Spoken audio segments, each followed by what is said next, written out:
Amen, amen. Magandang gabi po sa ating lahat. And salamat sa gabing ito mga kapatid, no? Sa kabila ng mga bagay-bagay na nangyayari mga kapatid, nandito po tayong lahat sa gabing ito. And sa atin pong pagpapatuloy na pag-aaral po ng salita ng Diyos, dito po tayo sa Romans chapter number 7, verse number 22 and verse number 23. Yan. Romans chapter number 7, verse number 22 and verse number 23. Basahin ko po sa inyo mga minamahal at sundan nyo lang po ako sa inyong mga mata. Sabi po ng Bible, "For I delight in the law of God after the inward man. But I see another law in my members, warring against the law of mind, and bringing me into captivity to the law of sin which is in my members." Tayo po ay manalangin. Dakilang Diyos na makapangyarihan sa lahat, salamat Panginoon sa gabing ito na pinagkaloob niyo po sa amin. Salamat Panginoon sa opportunity and time na kami po ay mag-aaral po ng inyong salita. Dalangin ko po Diyos na aming pong pag-aaralan ngayong gabi pong ito ay maging pagpapala Panginoon sa bawat isa po sa amin. And makita namin Panginoon ang aming pong buhay at ano pong gagawin namin Panginoon sa aming pong buhay bilang isa pong Kristiyano. Maraming salamat Panginoon sa inyo pong salita na patuloy pong nagbibigay po sa amin ng kaalaman at guidance Panginoon sa aming pong buhay. Pagpalain niyo po yung bawat isa sa amin sa matamis na pangalan ni Jesus. Amen at amen. Magandang gabi po muli sa atin mga minamahal. And I hope na nag-i-enjoy po kayo sa atin pong pinag-aaralan. Amen? At least makita natin mga kapatid kung ano tayo at ano po yung kailangan natin na malaman no, sa buhay po natin. And sa gabi pong ito mga kapatid, no, sa ating pong pagpapatuloy sa ating pong lesson sa Book of Romans, ang pag-uusapan po natin ngayong gabi is pagpapatuloy lang po natin yung bagay mga kapatid na totoo kasi ito yung struggle natin sa buhay bilang isang Kristiyano. So, siguro ang iniisip natin na struggle yung mga pag wala tayong pera, pag may problema tayo, pagka anumang bagay na hinaharap natin. But ito mga kapatid, yung binabanggit po dito sa Romans, this is something na it's not about that thing, but it's about our flesh and our spirit. Amen? So mga kapatid, isang bagay ito na maganda natin pag-usapan kasi akala natin parang yung struggle ng buhay natin nandoon lang sa mga problema na nakikita natin. But mga kapatid, meron pala tayong struggle na parang hindi mo siya nabibigyan ng pansin. Hindi natin siya nabibigyan ng pansin, pero yun pala yung pinakamalalang struggle pala natin sa buhay. Which is, mga kapatid, yung kasalanan, which is, the other thing is, the flesh na nasa sa atin po mga kapatid. Now, we know, last time that Paul talks about, na sa atin pong flesh, dwelleth no good things. Nababasa po natin yan mga kapatid sa verse number 20, nang sabi niya, "Now, if I do that I would not, it is no more that I do it, but sin that dwelleth in me." At yung isang sinabi niya mga kapatid dito po sa verse number 18, "For I know that in me, that is in my flesh, dwelleth no good things." So yung mga bagay na yan mga kapatid, yan yung mga bagay na totoong struggle ng isang Kristiyano na kumbaga wala itong pinipili.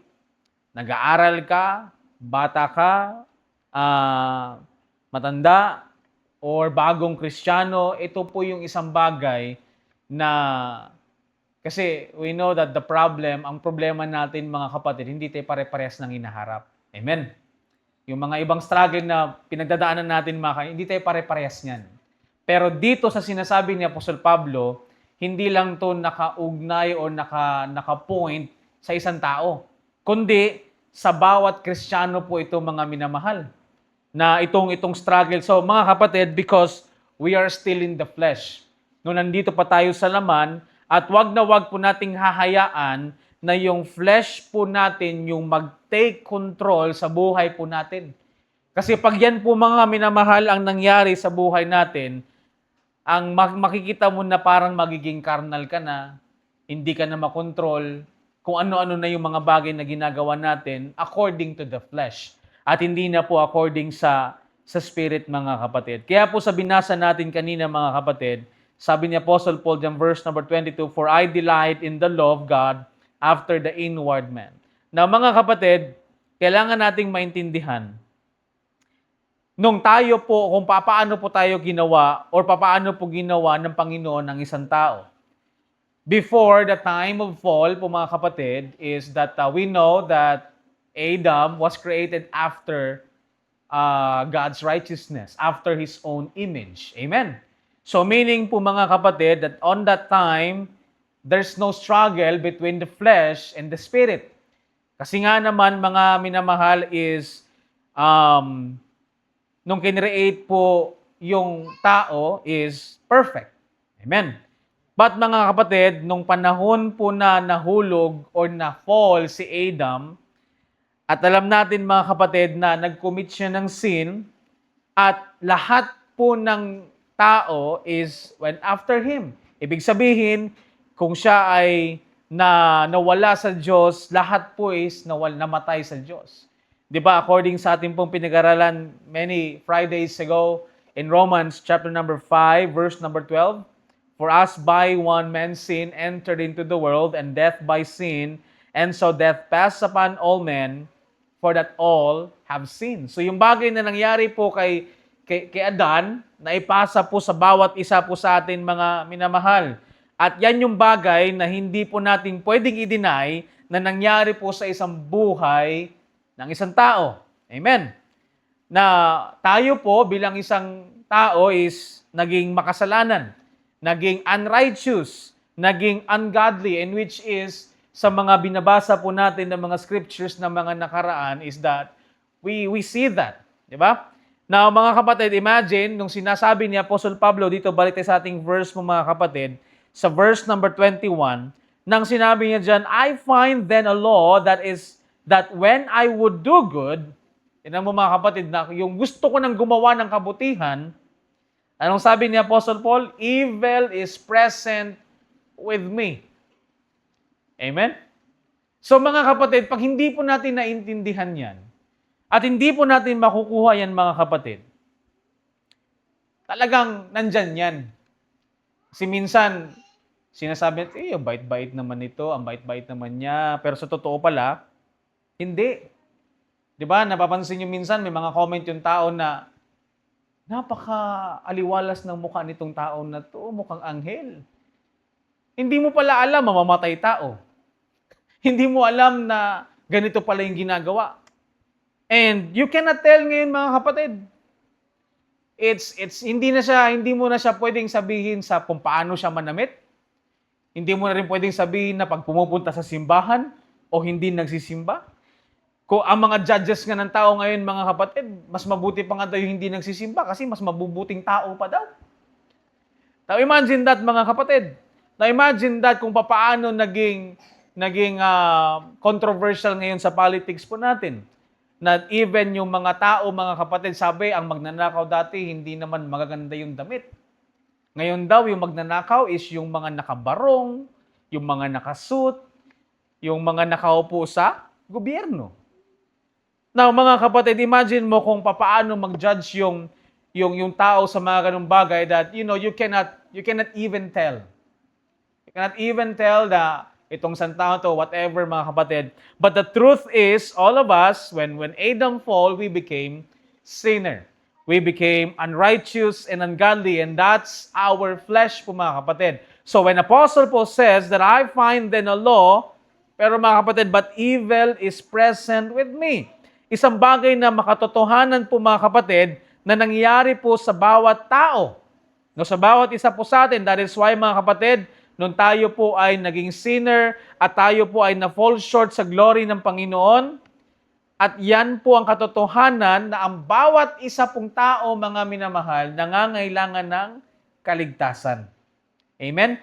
Ang kailangan nila, mga kapatid, ang Diyos Ang kailangan po nila is yung meron pong katotohanan at kailangan nilang maintindihan even as na tayo po mga Kristiyano that we fall short.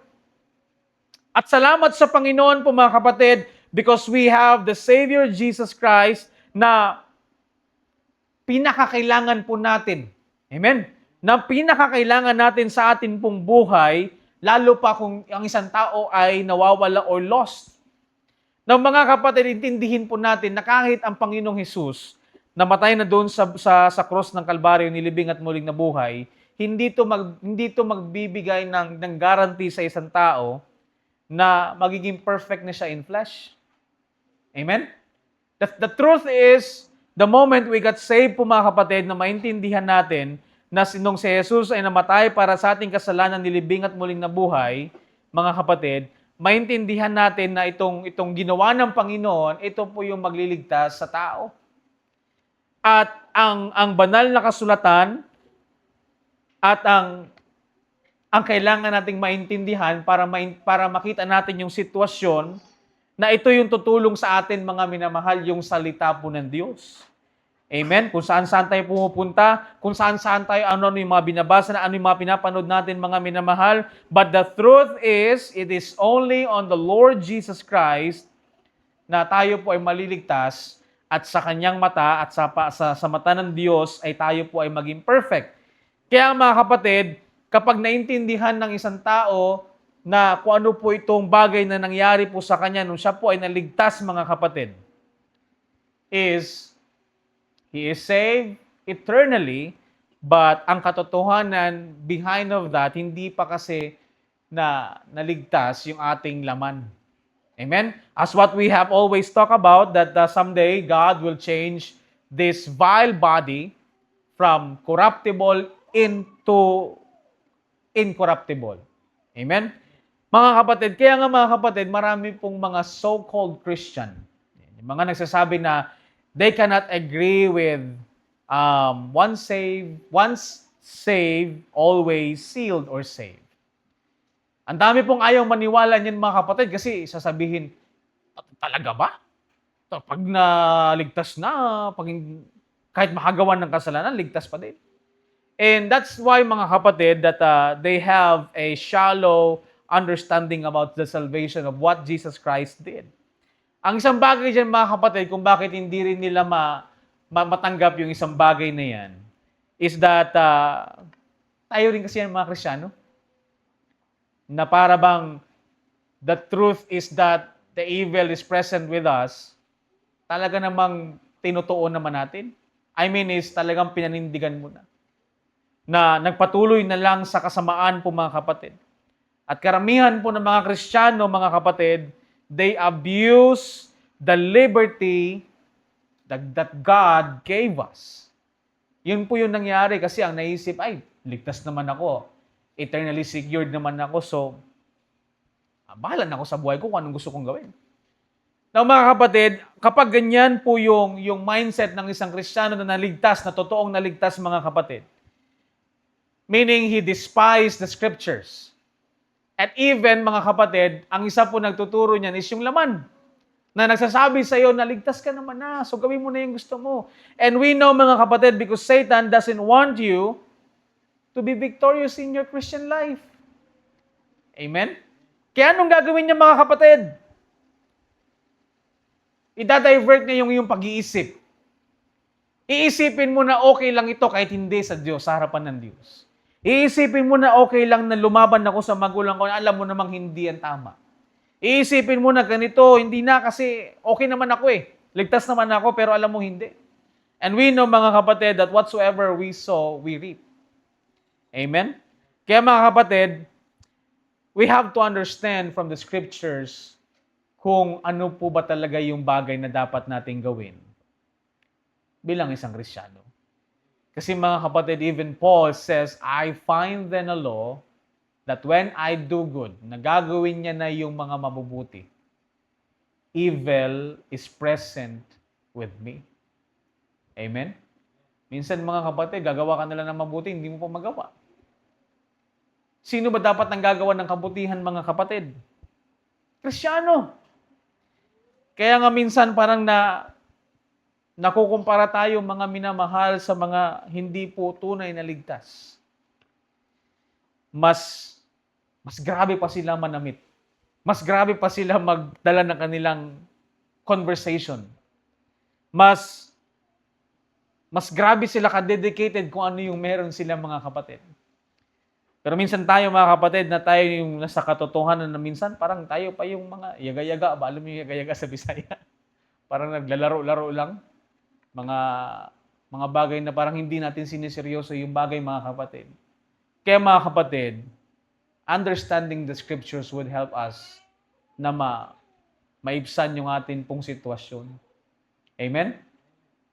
At mga kapatid, despite that meron tayong will na gumawa ng tama at mabuti mga kapatid, again, evil is present with us.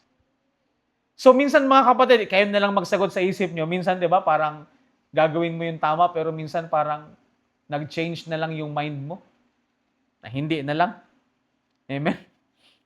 And the Bible is truth. Yan po talaga siya mga kapatid. At wala pong makakapag-deny niyan na tayo po ay hindi perpekto at tayo po ay makasalanan. Kaya kung titingnan natin mga kapatid dito sa verse number 22, sabi ni Apostle Paul, "For I delight in the law of God after the inward man." So meron kasi tayong inward man, tama? Nung ikaw po ay naligtas, there's an inward man na nandyan na po sa iyong mga kapatid. Kaya nga mga kapatid, in verse number 23, makita mo dyan, sabi niya, "But I see another," ano yan mga kapatid? "But I see another law in my members." So what we have talked about, the word members na pinag-uusapan ni Apostle Paul in the context, it's the members of your body. Tayo po mga kapatid, hindi po yan sa church ha, yung members mo na ikaw. The members of your flesh po mga kapatid. Sabi niya, "But I see another law in my members." Warring, yung warring po yung parang nakikipag-away o nakikipagtagisan against the law of my mind. So again siya mga kapatid sa bagay na kung ano dapat yung gawin. So ano yan? Siyempre yan yung flesh, yan yung spirit.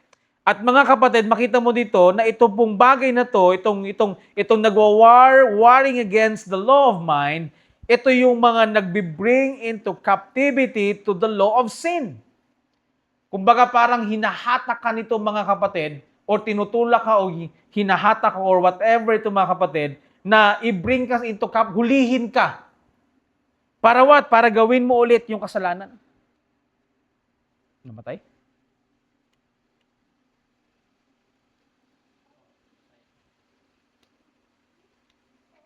Pakipatan ng battery. Sabi, full charge. Pakita. I-charge mo ito kaya ulit kayo.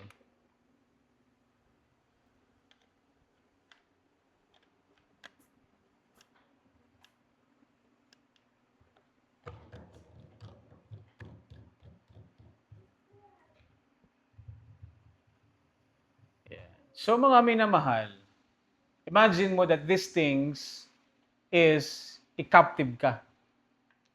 Hatakin ka, i-push ka, na gawin ulit yung kasalanan o mahuli ka sa kasalanan mga kapatid. And that's one thing na yung bagay na ayaw mga kapatid ng isa na nakikipag-war sa atin po. Sabi diyan, which is, tinan mo mga kapatid, hindi ka nalalayo eh. Kaya hindi mo pwedeng sisihin yung katabi mo eh. Hindi mo pwedeng sisihin si mama, si papa. Hindi mo pwedeng sisihin si pastor. Hindi mo pwedeng sisihin kung sino man mga kapatid. Because the thing na nagwa-war against in the law of mind is what? Which is in my members. Sa atin mga kapatid, sarili po natin. Amen? Hindi, wag ka na minsan kasi ang hilig natin, magturo tayo ng iba eh. Tama? Para maano yung ating pong ginawang kasamaan, aming kasalanan. Minsan ang hilig natin ituro si ano kasi. Siya kasi. Pero alam niyo po mga kapatid, darating po yung panahon in the judgment seat of Christ na hindi mo pwedeng maituro. Boy, tingnan mo boy, parang nagtabingi ata yung sa camera. Hindi mo pwedeng ituro halimbawa, nasa judgment seat of Christ ka na, and the Lord Jesus Christ, inano mo na eh. Tapos, halimbawa lang to, hindi naman talaga ganito, pero halimbawa lang. Sasabihin mo sa Panginoon, Lord, yung papa ko kasi pinagbawalan ako magsimba. Yung papa ko kasi, Panginoon, hindi kasi ako pinapabasa ng Bible, hindi kasi ako pinapasali ng choir, hindi mo pwedeng ganunin dun, mga kapatid. Because it's in our members, mga kapatid. Amen?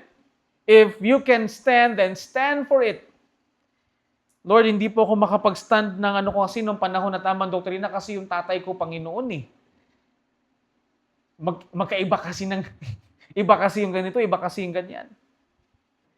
Kaya mga kapatid, na-entangle po sa mga ganung bagay. Pero mga kapatid, itong bagay na ito po ay katotohanan. That when Paul see na nag-delight naman siya in the law of God after the inward man, pero mga kapatid, merong isa sa kanyang mga members na warring against the law of my mind. It's against, kaya nga mga kapatid, every day sa buhay natin, it's a war. It's war on how you will take things in God. Kasi mga kapatid, evil is present with us and you cannot deny that. And that's true. And yan po yung reality, mga kapatid. At yan po yung totoong nangyayari sa panahon po natin ngayon. But God gave us an instruction po, mga minamahal. Ang kailangan natin is to follow yung instruction na binigay sa atin ng Diyos in order to live holy in this present evil world.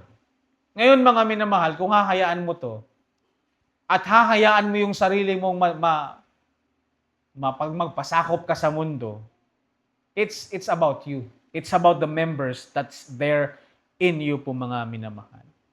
Now, that's the reality. At anong ginagawa natin bilang isang Kristiyano? Kasi meron tayong battle eh. Yung battle nandyan yan palagi. There's a war.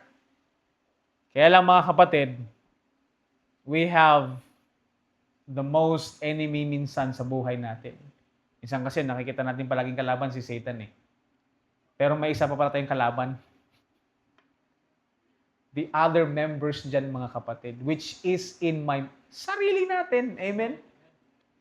Siyempre, we know that the enemy is Satan and the enemy will do things sa buhay natin. Pero mga minamahal, kung hindi natin nakikita, nakalaban din natin yung sarili natin. And the Bible is there.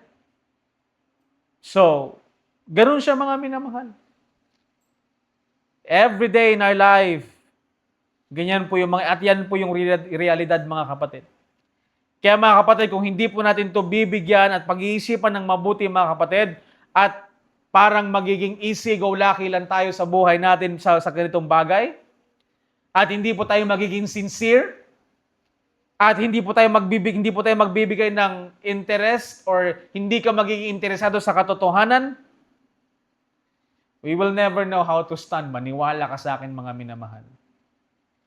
And I know there's so many things na pwede na sana mangyari sa buhay natin o nangyari na sana sa buhay natin, mga minamahal, na minsan hindi mo maintindihan. At minsan, pag hindi mo naintindihan, ang sasabi mo, bahala na lang yung Diyos. But mga minamahal, we can see that, the Bible tells us these things. Amen? So that we can understand the situations of our life. As a Christian, na malaman natin that there is a sin, that the flesh dwelleth no good things, sin dwelleth in me. Imagine mo, naligtas ka na lahat-lahat, napatawad ka na ng Panginoon, the sin is already forgiven, pero there is sin that dwelleth in me. Bakit, mga minamahal? Because the flesh is still there. Kasi yung sinasabi doon na, di ba napansin niyo yung sinabi ng Bible niya, yung spiritual circumcision, na hiniwalay ng Diyos yung body of the sins of the flesh, doon po sa inward man, sa atin pong hearts or tayong yung soul. So meaning, kaya dito galit na galit yung mga nagsasabing Kristiyano sila eh. Hindi kasi nila ito maintindihan, mga minamahal eh. Kapag nagkakasala yung flesh, hindi po naaapektuhan yung inner man. Kaya nga magkalaban sila palagi mga kapatid, kasi nga hiniwalay na ng Diyos. So meaning, our soul was already forgiven. Our soul was already perfect. Kaya lang, yung flesh will be saved at the day of redemption. So nandyan pa din yan. Kaya sa flesh na sinasabi ni Apostle Pablo, that's the sin that dwelleth in us. At yan po mga minamahal, ang members na magbibigay na para hulihin tayo at makaptive tayo sa kasalanan po mga kapatid. At ito po yung kagustuhan ni Satan na mangyari po sa buhay po natin. Na ito yung mangyari po sa atin mga minamahal. Kasi, we cannot deny how sinful man is. Amen? Gusto man natin gumawa ng kabutihan, but the evil is there. And the evil is always waiting for the occasion to take us and to destroy us. Kaya mga kapatid, seryosohin niyo po yan. Hindi po tayo naglalaro sa atin pong buhay bilang isang Kristiyano. Na kung iisipin mo, okay lang na magkamali ka, okay lang na ganito yung buhay. Sa totoo mga minamahal, hindi po dapat. Dapat talaga maintindihan natin that kailangan natin maging seryoso sa buhay natin. I know the problems are there. Yung problema, maliban sa problema na to mga minamahal. Andiyan lang naman, hindi naman nawawala yan. Pero wag na wag po tayong mahuhulog sa kasalanan. Most especially, pupunta tayo ng school. Siyempre, yung mga makakasama natin, iba-ibang tao, iba-iba yung paniniwala, iba-iba yung view. Sa panahon pa naman ngayon, ang dami pa naman, iba't ibang view ang mga tao po mga minamahal. And this is what Satan wanted to destroy tayo mga minamahal. Because nandyan pa yung flesh. Amen? Kaya po, ngayon pa lang, and take it an advice from me, na ngayon pa lang, sikapin na natin na mamuhay ng tama. Kasi mga kapatid, pag ginawa mo yan, makakasanayan mo yan. Amen? Kasi pag hindi mo yan ginagawa, nandyan lang yung evil. Yung members mo na nandyan lang, which is yan yung maghuhuli at maghihila sa yung mga minamahal. So, ang kailangan natin mga kapatid is that the grace of God. The grace that sa pamamagitan po ng pananampalataya ng Panginoong Hesus sa kanya pong ginawa doon sa krus ng Kalbaryo. Amen? Kasi mga kapatid, wala naman tayong magagawa. So, imagine mo mga kapatid, just imagine these things that we are going in the church, we are already saved, but why is it that we always fall short in the glory of God? Nakuha ba natin yung mga kapatid? Bakit minsan yung pag-iisip natin parang wala sa ayos? Bakit yung kilos natin minsan wala sa ayos? Bakit the way we live our life, na kahit bata pa tayo, estudyante, o may trabaho na, o matanda na, it's minsan nagiging against sa salita po ng Diyos. Salamat sa Diyos because He died for our sins, was buried, and rose again the third day according to the Scriptures. Mga minamahal, ang pananampalataya mo ay hindi sapat. Amen? Alam niyo kung bakit? Alam niyo naman yan. Bakit? Lagi bang maganda yung mataas ba yung pananampalataya natin? O madalas, nawawalan tayo ng pananampalataya? Amen?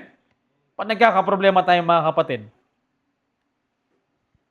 problema na pangangailangan sa buhay, di ba? Minsan parang nawalan tayo ng faith. Amen?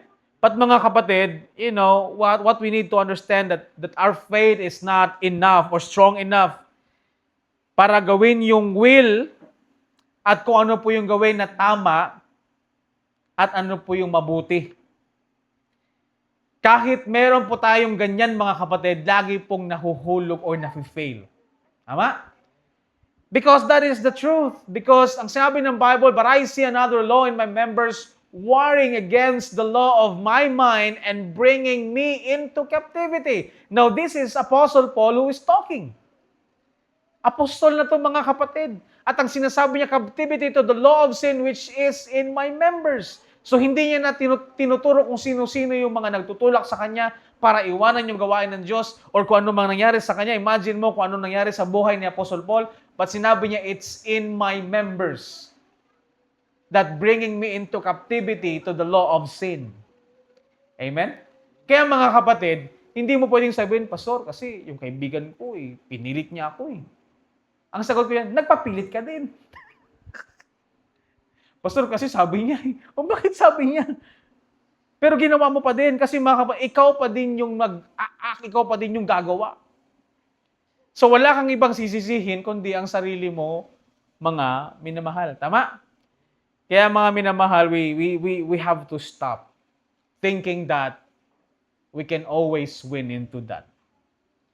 Ang kailangan mindset natin mga kapatid is that we are not so good. It is not enough. Ourselves, I cannot rely on myself to do good by my own strength. Now, you have to trust God. Amen? Let's open our Bible in Galatians chapter number 5, verse number 8, and let's read this verse. Galatians chapter number 5, verse number 8. No? Tama ba itong ano ko? Dito yun. Wait lang.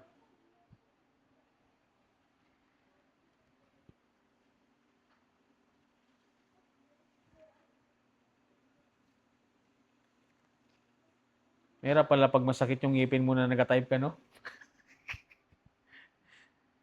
Wait lang mga kapatid. But, naalala ko yung verse na yan.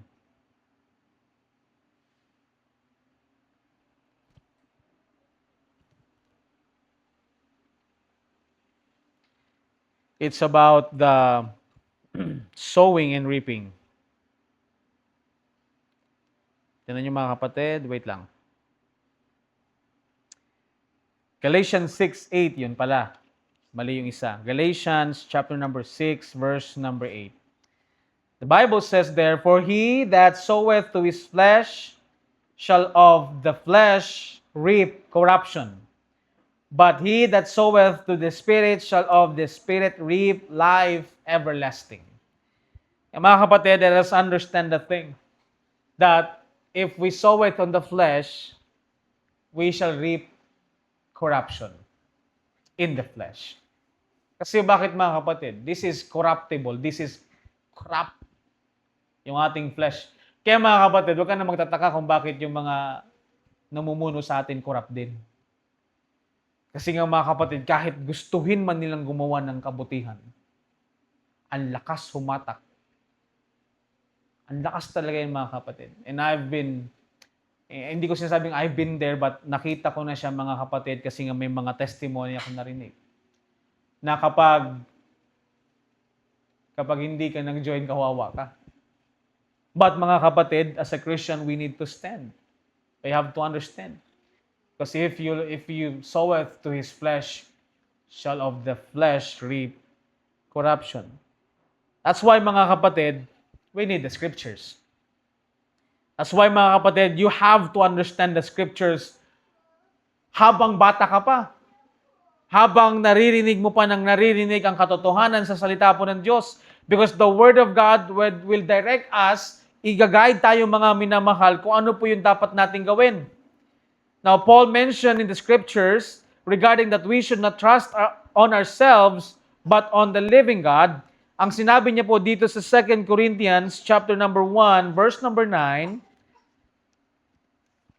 hanggang verse number 10 and verse number 13, sabi ng Bible, but we had sentence of death in ourselves, that we should not trust in ourselves but in God, which raiseth the dead, who delivered us from so great a death, and that deliver in whom we trust that he will yet deliver us. Verse number 13, for we write none other things unto you than what ye read or acknowledge, and I trust ye shall acknowledge even to the end.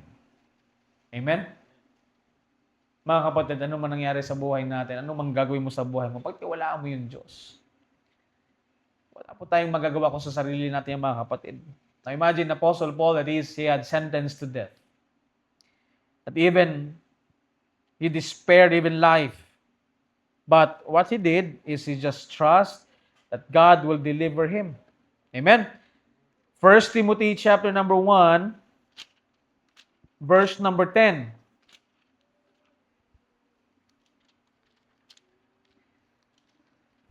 1 Timothy chapter number 4, sorry.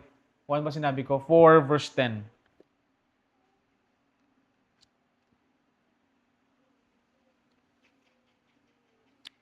For therefore we both labor and suffer reproach because we trust in the living God, who is the Savior of all men, especially of those that believe.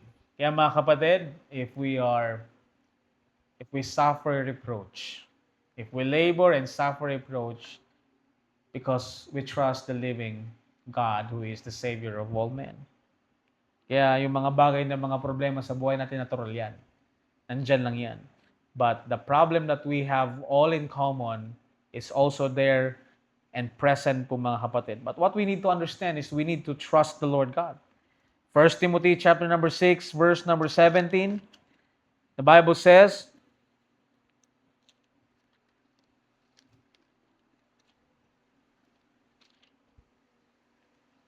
charge them that are rich in this world, that they be not high-minded, nor trust in uncertain riches, but in the living God who giveth us richly all things to enjoy.